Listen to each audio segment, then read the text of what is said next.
Bismillahirrahmanirrahim. Assalamualaikum warahmatullahi wabarakatuh. Saya Fitriani, guru SD Negeri 5 Banda Sakti, Kota Lok Sumawe, Provinsi Aceh, CGP Angkatan 8. Pada video kali ini saya akan memaparkan koneksi antar materi modul 2.1 pembelajaran berdiferensiasi. Apa sih pembelajaran berdiferensiasi itu? Pembelajaran berdiferensiasi, usaha guru dalam menyelesaikan proses pembelajaran di kelas untuk memenuhi kebutuhan belajar individu murid. Pembelajaran berdiferensiasi adalah pembelajaran untuk mendukung semua murid di kelas kita. Lalu bagaimana sih untuk mewujudkannya? Ingat, setiap anak adalah unik. Mereka memiliki kelebihan dan kekurangannya masing-masing.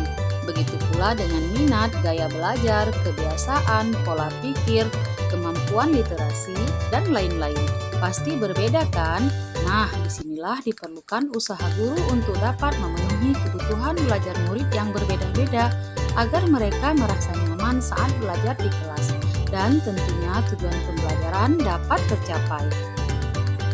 Lalu, bagaimana cara agar dapat melakukan pembelajaran berdiferensiasi di kelas? Agar dapat melakukan pembelajaran berdiferensiasi, guru harus yang pertama memahami tujuan pembelajaran, kedua mengetahui dan merespon kebutuhan belajar murid, yang ketiga menciptakan lingkungan belajar yang mengundang murid untuk belajar, yang keempat melakukan manajemen kelas yang efektif, dan yang terakhir melakukan penilaian berkelanjutan. Selanjutnya, berkaitan dengan kebutuhan belajar murid, guru harus memahami 3 aspek berikut. Yang pertama, kesiapan belajar murid atau readiness. Yang kedua, minat murid. Yang ketiga, profil belajar murid. Lalu, apa sih kesiapan belajar murid? Kesiapan belajar murid mengharuskan guru untuk menilai pengetahuan awal dan menentukan apa yang telah murid ketahui dan di mana murid berada. Sedangkan minat murid adalah minat setiap anak pasti berbeda-beda. Minat adalah salah satu motivator penting bagi murid untuk terlibat aktif dalam proses pembelajaran. Yang terakhir, profil belajar murid. Profil belajar murid berkaitan dengan lingkungan, budaya, gaya belajar, dan kecerdasan majemuk.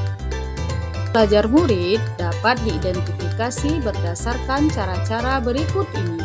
Yang pertama, mengamati perilaku murid. Yang kedua, mengidentifikasi pengetahuan awal. Yang ketiga, mereview dan melakukan refleksi terhadap pengajaran. Yang keempat, berbicara dengan guru murid sebelumnya. Yang kelima, mencatat rapor murid di kelas sebelumnya. Dan yang terakhir, menggunakan berbagai penilaian formatif dan diagnostik. Strategi pembelajaran berdiferensiasi terbagi dalam 3 aspek. Yang pertama, diferensiasi konten. Yang kedua, diferensiasi proses. Dan yang ketiga, diferensiasi produk. Diferensiasi konten adalah berkaitan dengan apa yang kita ajarkan, seperti materi konsep atau keterampilan yang perlu dipelajari berdasarkan kurikulum.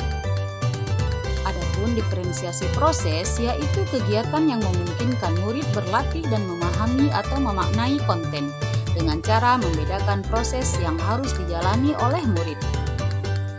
Dan diferensiasi produk yaitu bukti yang menunjukkan apa yang telah murid pahami dengan cara membedakan atau memodifikasi produk sebagai hasil belajar murid, hasil latihan, penerapan, dan pengembangan materi yang telah dipelajari.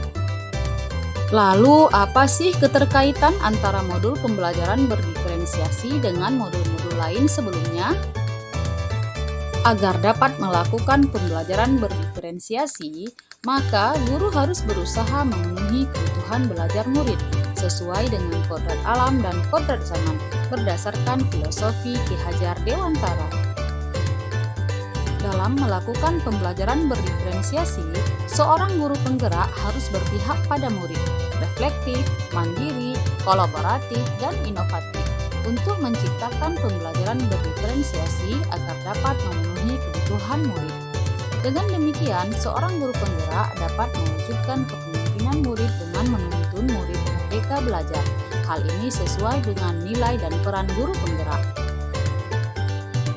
Pembelajaran berdiferensiasi dapat menjadi salah satu strategi untuk mewujudkan visi guru penggerak yang berpihak pada murid. Dalam pelaksanaan pembelajaran berdiferensiasi, antara guru dan murid harus ada kesepakatan kelas terlebih dahulu agar proses pembelajaran dapat berjalan dengan baik sesuai nilai-nilai budaya positif. Semoga bermanfaat. Terima kasih. Salam dan bahagia. Bergerak, bergerak, menggerakkan. Wassalamualaikum warahmatullahi wabarakatuh.